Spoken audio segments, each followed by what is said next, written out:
सबैलाई हार्दिक नमस्कार। पठन संस्कृति अभियान नामक युट्युब च्यानलमा यहाँहरूलाई स्वागत गर्दछु। यस युट्युब च्यानलमा विभिन्न विषयवस्तुहरू प्रस्तुत गर्दै जाने सन्दर्भमा नेपाली कसरी शुद्ध लेख्ने श्रृङ्खलाको आज 5औं श्रृङ्खलामा यहाँहरू समक्ष नेपाली शब्दकोशको प्रयोगमा सचेतता सम्बन्धी केही संक्षिप्त जानकारीहरू प्रस्तुत गर्ने अनुमति चाहन्छु र कृपया अहिलेसम्म यो युट्युब च्यानल सब्स्क्राइब गर्नुभएको छैन भने सब्स्क्राइब गरिदिनु हुन र यस युट्युब च्यानलमा विभिन्न विषयवस्तु राखिएका छन्, जस्तो गीतामा के छ, महाभारतमा के छ, चाणक्य नीतिमा के छ, मनुस्मृतिमा के छ, नेपाली परीक्षाको तयारी कसरी गर्ने, नीतिका कुरा, पुस्तक परिचय लगायतका विभिन्न श्रृङ्खलाहरू राखिसकिएका छन् र त्यसै सन्दर्भमा यो नेपाली कसरी शुद्ध लेख्ने श्रृङ्खला पनि चलिरहेको छ र यीमध्ये जुन जुन तपाईहरुलाई उपयुक्त लाग्छ, मन पर्छन्, तिनलाई हेर्नुहोला र लाइक तथा शेयर पनि गरिदिनु हुन सबैमा हार्दिक अनुरोध गर्दछु। नेपाली शब्दकोशको प्रयोगमा सचेतता अनिवार्य छ। जसरी हामीले अंग्रेजी शब्दकोशको तल्लो तहदेखि नै विद्यार्थीलाई आफ्ना बाबु नानीहरूलाई प्रयोग गर्न प्रोत्साहन गर्छौं, त्यसरी नै नेपाली शब्दकोशको प्रयोगमा पनि सचेतता अर्थात् अनिवार्यता हुनु आवश्यक छ। शब्दकोशको प्रयोगमा हामीले बढी ध्यान दिन सक्यौं भनेदेखि हाम्रो जुन नेपालीमा शुद्ध लेख्न सकिँदैन भन्ने जुन मानसिकता छ, भ्रम छ, त्यो बिस्तारै निराकरण हुँदै जान सक्नेछ। यो नेपाली विषयका शिक्षकले र नेपाली पढ्ने विद्यार्थीले मात्रै नेपाली शब्दकोश हेर्ने होइन, यो लेखकलाई पनि चाहिन्छ, पत्रकारलाई पनि चाहिन्छ, टाइपिस्टलाई चाहिन्छ र हरेक प्रबुद्ध लेखकहरूले आफ्नो लेखनलाई शुद्धिकरण गर्दै जाने सन्दर्भमा र हरेक कार्यालयमा आफ्ना सूचनाहरू र परिपत्रहरू, पत्रहरू शुद्ध लेख्ने सन्दर्भमा शब्दकोशको प्रयोग अर्थात् लिखित भाषामा प्रयोग गर्ने सबैजसो प्रयोगदाहरूले आफ्नो वैयक्तिक पुस्तकालयमा शब्दकोशलाई अनिवार्य रूपमा साथमा राख्नुपर्छ र त्यसको निरन्तर उपयोग पनि गर्नुपर्छ। आफूलाई शङ्का लाग्दा बित्तिकै त्यहाँ हेर्ने, यदि त्यहाँ पाइएन भने आफूलाई पढाउने गुरुहरूसँग सोध्ने, सम्बन्धित विषयको संस्कृत तत्सम र तद्भव शब्द छ भने संस्कृतका गुरुहरूसँग, संस्कृत पढेका विद्वानहरूसँग त्यसको स्रोत भेटिन्छ, त्यो कारणसहित उहाँहरूले भनिदिनुहुन्छ, उहाँहरूलाई सोध्ने। आगन्तुक आदि शब्दहरू छन् र हिन्दीको छ भने तत् विशेषज्ञलाई सोध्ने, अंग्रेजीको कुनै शब्द छ भने अंग्रेजी विशेषज्ञलाई सोध्ने र आफूलाई शङ्का लाग्यो त्यहाँ कहीँ पनि भेटिएन, शब्दकोशमा नै भेटिएन, विद्वानहरूसँग सोद्धा पनि भेटिएन भनेदेखि हामीले अब मोबाइल एप्सहरू प्रयोग भइरहेका छन् अहिले र विभिन्न भाषाका शब्दकोशहरू पनि गुगलमा सर्च गरेपछि भेटिन्छ, पीडीएफको रूपमा प्राप्त हुन्छन्, तिनलाई उपयोगमा ल्याउनु आवश्यक छ। र शब्दकोश त आफूसँग रह्यो, शब्दकोश किनेर पनि ल्याइयो, डाउनलोड गरेर मोबाइलमा, ल्यापटपमा पनि राखियो, तर शब्दकोशको प्रयोग कसरी गर्ने भन्ने बारेमा र किन गर्ने भन्ने बारेमा पनि हामी त्यसबारेमा पनि संक्षिप्त चाहिँ जानकारी प्राप्त गर्नु आवश्यक छ। कुनै पनि शब्दका विविध अर्थहरू हुन्छन्, त्यो विविध अर्थ पत्ता लगाउनको लागि शब्दकोशको प्रयोग गर्नुपर्ने हुन्छ। शब्दकोशमा पदवर्गहरू सामान्य लेखिएको हुन्छ र पदवर्ग त्यो एउटा सामान्य हो र त्यो सामान्य जानकारीको लागि नाम, सर्वनाम, विशेषण, क्रिया विशेषण आदि के हो त्यो पत्ता लगाउन पनि हामीले शब्दकोशको प्रयोग गर्छौं। यद्यपि त्यहाँ शब्दकोशमा प्रयोग भएका पदवर्गहरू व्यवहारमा आउँदाखेरि त्यो अन्य वर्गमा पनि परिवर्तन हुन सक्छन्। जस्तो बुढो भनेर शब्दकोशमा लेखेको छ, त्यो विशेषण भनेर लेख्छ र त्यही चाहिँ अब यदि व्यवहारमा आयो भने बुढाहरू आए भन्दा बित्तिकै त्यो नामको रूपमा हुन्छ। तथापि हामीले त्यसको मूल चाहिँ विचलन हुनु स्वाभाविक छ र त्यो चाहिँ मूल रूपमा कुन पदवर्गभित्र पर्छ भन्ने बारेमा नि पत्ता लगाउन हामीलाई शब्दकोशले प्रयोग चाहिँ हामीले सघाउँछ। अनि शब्दका स्रोतहरू हुन्छन्, 3वटा स्रोत छन् नेपालीमा। नेपाली शब्द भण्डारलाई समृद्ध बनाउनलाई तत्सम तद्भव र आगन्तुक शब्दको स्रोत पत्ता लगाउन पनि त्यहाँनिर चाहिँ शब्द लेखिसकेपछि ब्राकेटमा सम भनेर संस्कृत लेखेको छ। त्यसपछि संस्कृत लेखिसके संस्कृतको शब्द दिइसकेपछि अलिकति परिवर्तन भएको पनि त्यहाँनिर चाहिँ त्यो कोष्ठकमा दिएको छ। अर्थात् प्रा भनेर प्राकृत पनि त्यहाँ सङ्केत गरिएको हुन्छ कतिपय शब्दकोशमा, कतिपयमा नगरीयता पनि। त्यसदेखि परिवर्तन भएर नेपालीमा आएको शब्द जुन छ त्यसलाई तद्भव मान्ने र अरू जुन जति छन् त्यो चाहिँ अब अरबी हुन्छ, हिन्दी हुन्छ, अङ्ग्रेजी हुन्छ, यी भाषाबाट आएकालाई त्यहाँ तत्तत भाषाको त्यहाँनिर शब्द भाषाको शब्दको सङ्केत गरेर त्यहाँनिर चाहिँ त्यो जुन चाहिँ मूल शब्द हो त्यो भाषाको त्यसलाई त्यहाँ उल्लेख गरिएको हुन्छ। जस्तै हजुर भन्ने शब्द चाहिँ को यो हुजुर अरबीबाट नेपालीमा आउँदा हुजुर भन्ने शब्द थियो, त्यो नेपालीमा आउँदा चाहिँ हजुर भनेर आयो। यसरी त्यहाँनिर चाहिँ त्यसरी सङ्केत गरिएको हुन्छ। र शब्दको निर्माण प्रक्रिया बुझ्नको लागि पनि शब्दका हुन्छन्, समास हुन्छ, दित्तो हुन्छ, कृदन्तको आधारमा हुन्छ, तदितान्तको आधारमा शब्द बन्छन्, यी दित्तोको आधारमा भन्छन्। यी कुराहरूलाई पनि त्यहाँनिर कतिपय शब्दकोशले त्यहाँनिर उल्लेख गरेको हुन्छ। शब्दको निर्माण प्रक्रिया बुझ्नको लागि पनि कसरी बनेको रहेछ भनेर बुझ्नको लागि पनि शब्दकोश चाहिँ सहयोग मानिन्छ। अब शब्दकोशमा शब्द कसरी खोज्ने त? नेपाली शब्दकोशमा हेर्नु पर्यो भने अदेखि लिएर अह र त्यसपछि चाहिँ गएर उता कदेखि ज्ञसम्म हुनुपर्नेमा हसम्म गएर अदेखि हमा गएर टुङ्गिएको हुन्छ नेपाली शब्दकोश। कतिपय विद्यार्थीहरूलाई र चाहिँ अब राम्रोसँग नेपालीमा ध्यान नदिएका शिक्षक र प्रयोक्ताहरूलाई पनि भ्रम पर्न सक्छ कि क्षेत्रज्ञ यो शब्दकोशले छुटाएछ भन्ने त्यहाँनिर लाग्न सक्छ। तर ती शब्द चाहिँ क्षेत्रज्ञ कहाँबाट खोज्ने भन्ने बारेमा पनि सबैभन्दा पहिला हामीले नेपाली शब्दकोशको स्वरवर्ण आदिमा हुने शब्द चाहिँ पहिला पत्ता लगाउनु पर्यो। जस्तो अँध्यारो आयो, अँध्यारो भन्दा अन्धकार भन्ने शब्द भन्दा अँध्यारो चाहिँ अगाडि प्रयोग हुन्छ, किनकि त्यो अनुनासिक यो चन्द्रबिन्दु र श्रीबिन्दु लागेका शब्दहरू अगाडि त्यो स्वरवर्णमा अगाडि खोज्नुपर्छ। तर हामीले पढ्दा के गर्यौँ, अ आ इ ई उ ऊ रि ए ऐ ओ औ अम अह भनेर यसरी पढ्यौँ, अम र अह भनेर पढ्यौँ, भनेर पढेनौँ चन्द्रबिन्दु सहितको। तर हामीले त्यो प्रयोग हेर्दाखेरि चाहिँ अम भनेर जुन चन्द्रबिन्दु लागेको छ र श्रीबिन्दु लागेको छ त्यो चाहिँ सबैभन्दा वर्णको अगाडि प्रयोग भएको हुन्छ। त्यसपछि सबैभन्दा पहिला चन्द्रबिन्दुको हेर्ने, जसरी अँध्यारो आयो, त्यसपछि अंश आयो, अंश र अँध्यारोमा कुन चाहिँ अगाडि खोज्ने भन्ने सन्दर्भमा पहिला चन्द्रबिन्दु खोज्ने, त्यसपछि चाहिँ अंश भनेर यो चाहिँ श्रीबिन्दु खोज्ने, अनि त्यसपछि विशुद्ध चाहिँ खोज्ने, केही पनि नलागे चन्द्रबिन्दु र चाहिँ श्रीबिन्दु नलागेका शब्दहरू खोज्दै जानुपर्छ। जस्तै अ आयो, आ इ ई उ अनि उ अनि रि ए ऐ ओ औ लागेका शब्दहरू क्रमशः खोज्दै जानुपर्ने हुन्छ।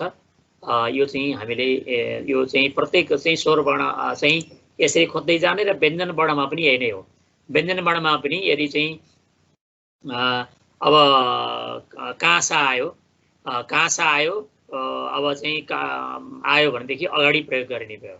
त्यो चन्द्रबिन्दुवाला आयो भने चाहिँ अगाडि प्रयोग गर्ने, अनि श्रीबिन्दु आयो भने चाहिँ अब पछाडि चाहिँ प्रयोग गर्ने हो। जस्तो अब त्यस्तै साग आयो, अब सँग आयो, सँग आयो, अनि त्यसपछि चाहिँ अब सङ्गति आयो, सँग र सङ्गति आयो भने चाहिँ अगाडि चाहिँ के गरिदिने, सँग भनेर चाहिँ अगाडि चाहिँ खोज्ने, सँग अगाडि खोजिन्छ, त्यसपछि चाहिँ सङ्गति खोजिन्छ।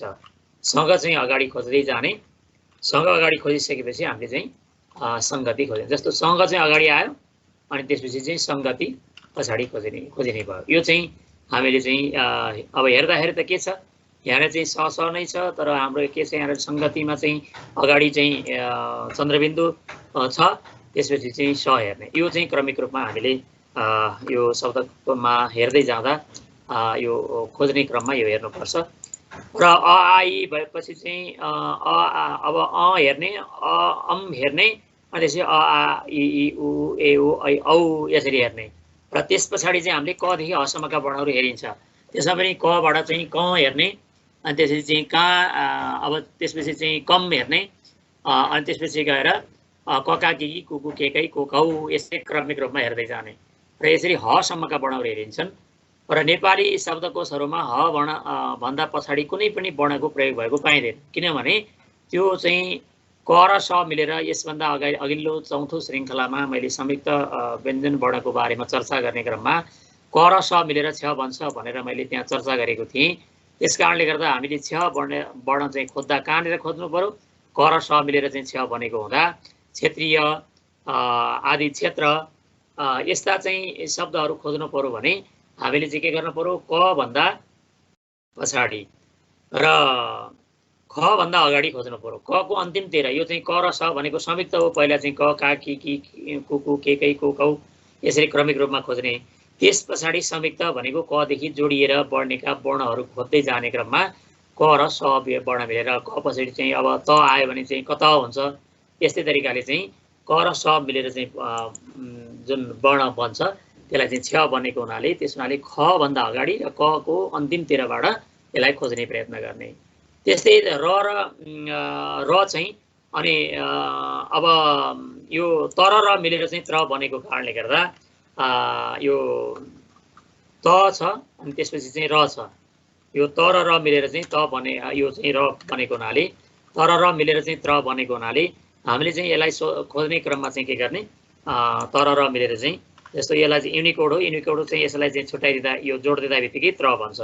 यो चाहिँ तर र मिलेर हेर्ने क्रममा चाहिँ हामीले के गर्नु पर्यो? तर र पहिला त हेर्ने, अनि त्यही त ता तिती तु तु तेतै तु तौ यसरी हेर्ने, अनि त्यस पछाडि चाहिँ संयुक्त वर्ण चाहिँ त्र चाहिँ त को अन्तिमतिरबाट थ भन्दा अघि हेर्ने। जस्तो त्रिभुवन हेर्नु पर्यो भने अब त्यस्तै ज्ञ चाहिँ कहाँबाट कसरी बनेको छ भन्ने थाहा भयो भने जस्तो ज अनि य मिलेर चाहिँ ज्ञ बन्छ। त्यस कारणले गर्दा हामीले चाहिँ के गर्ने भयो? अब यसलाई खोज्ने क्रममा चाहिँ जस्तो मानौँ यहाँनिर चाहिँ के छ? ज र य मिलेर चाहिँ ज्ञ बन्छ। ज छ अनि त्यसपछि चाहिँ य छ। यो युनिकोडमा हेर्दाखेरि है अब यो चाहिँ दुईटा वर्ण मिलेर चाहिँ के बन्छ? यहाँनिर चाहिँ य बन्छ। यसलाई जोडाइदियो भने ज्ञ बन्यो। यसरी चाहिँ ज र य मिलेर चाहिँ ज्ञ बन्छ भन्ने कुरा थाहा भएपछि हामीले ज भन्दा पछाडि अनि त्यस ज भन्दा पछाडि झ भन्दा अगाडि चाहिँ हामीले त्यसरी हेर्नु पर्यो ज्ञान आदि हेर्ने क्रममा। यो अन्तिममा गएर ह भन्दा पछाडि भनेर हेर्ने भएन।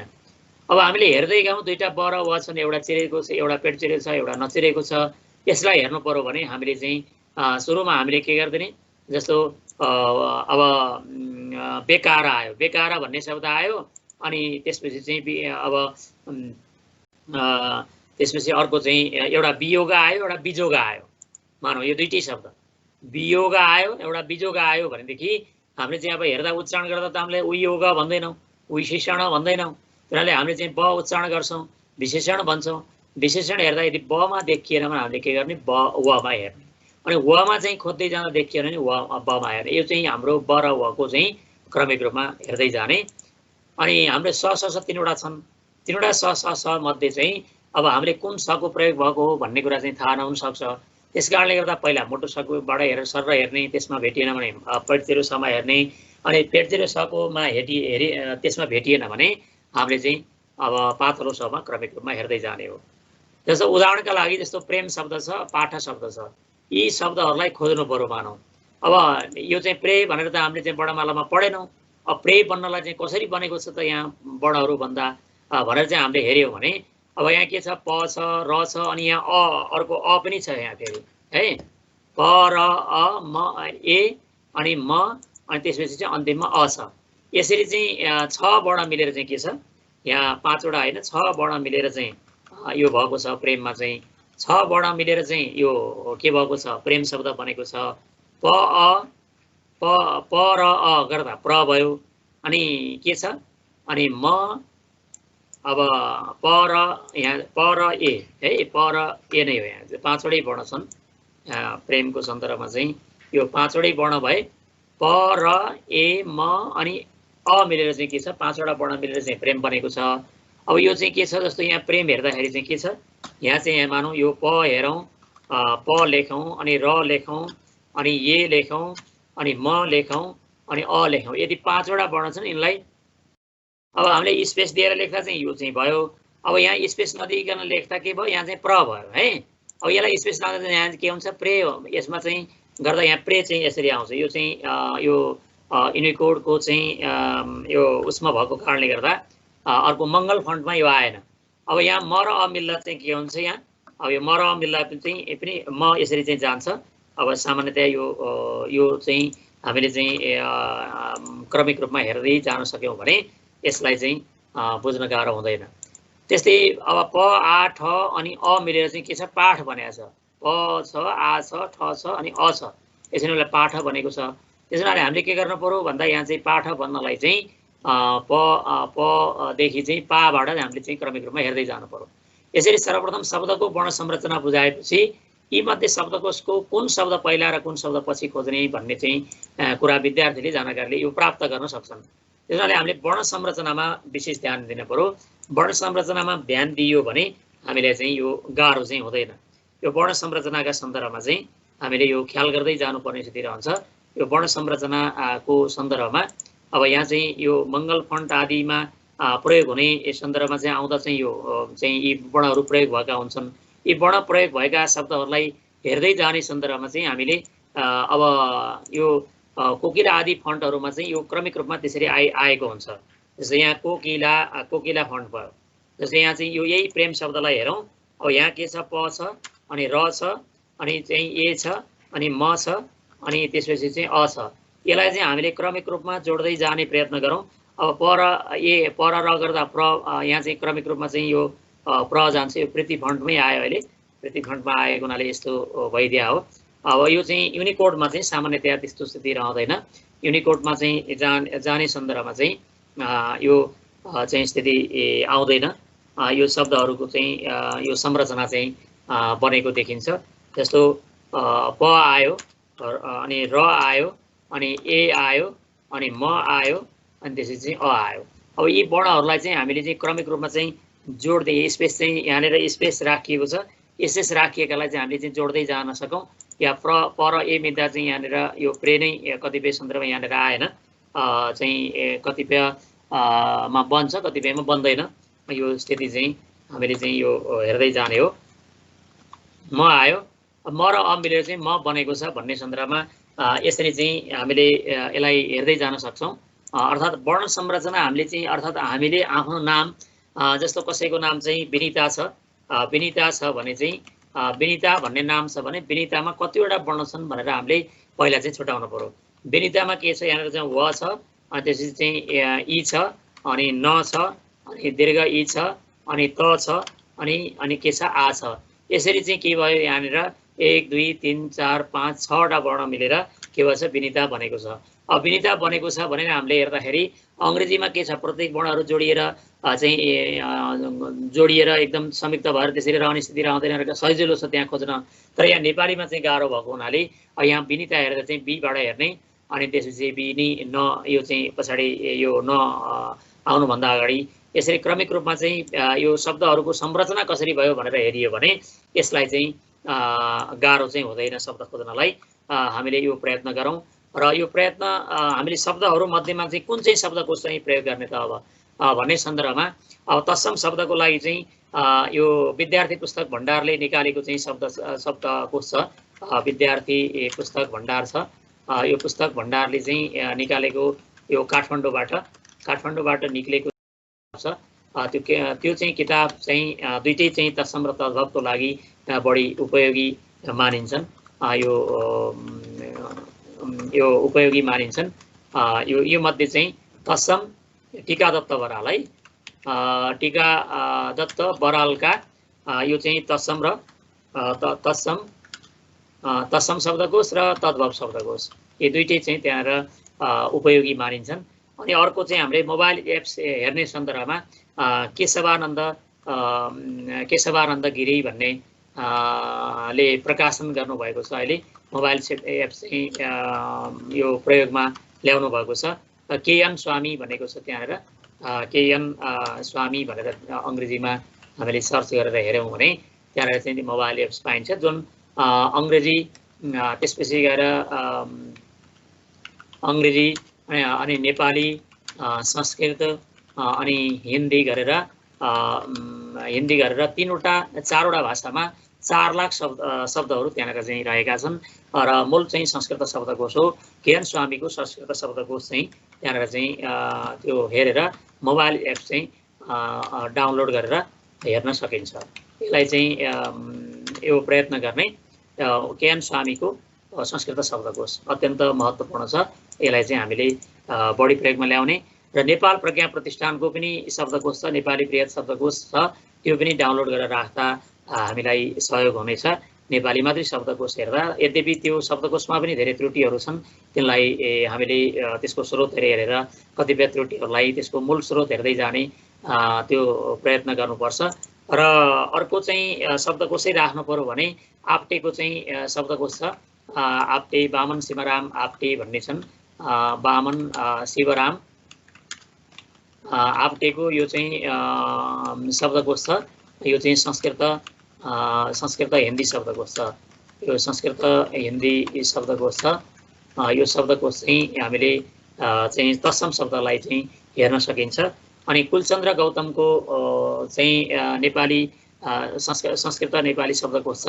हामीले विभिन्न शब्दकोशहरू प्रयोग हेरेर हामीले मूल शब्दसम्म चाहिँ हामी जान सक्यौँ भने, मूल स्रोतसम्म जान सक्यौँ भने हामीलाई त्यो गाह्रो हुँदैन। त्यसकारणले गर्दा हामीले यो शब्दकोशको प्रयोग गर्ने सन्दर्भमा सबैभन्दा पहिला हामीले शब्दकोशको छनौट गर्नु पर्यो। छनौट गरिसकेपछि कतिपय यो अनलाइनका शब्दकोशहरूमा पनि धेरै त्रुटिहरू देखिएका छन्। त्यो अनलाइनको शब्दकोशभन्दा प्रकाशित शब्दकोशलाई अलि भरपर्दो रूपमा हेर्नुपर्ने हुन्छ। फलानु शब्दकोशमा त यो भेटिएको छ, यो शुद्ध हो भन्ने त्यो भ्रम धेरै प्रयोगताहरूमा भेटिएको छ। त्यसकारणले गर्दा शब्दकोश, आधिकारिक शब्दकोश र धेरै सर्वमान्य शब्दकोशलाई आधार मानेर अनि जुन स्रोतबाट आएको शब्द छ त्यो स्रोतको मूल खोज्दै जाँदा त्यो चाहिँ मूलमा के छ भनेर हामीले विशेष गरेर संस्कृत र तद्भव शब्दकोमा हामीले बढी ख्याल गर्नुपर्छ। अन्य भाषाहरूकोमा मूल शब्दसम्म गएर हामीले त्यो शब्द त्यही रूपमा हामीले नलेखिनै भएको कारणले गर्दा त्यसमा चाहिँ हामीले मूल शब्दसम्म गइरहनु पर्दैन।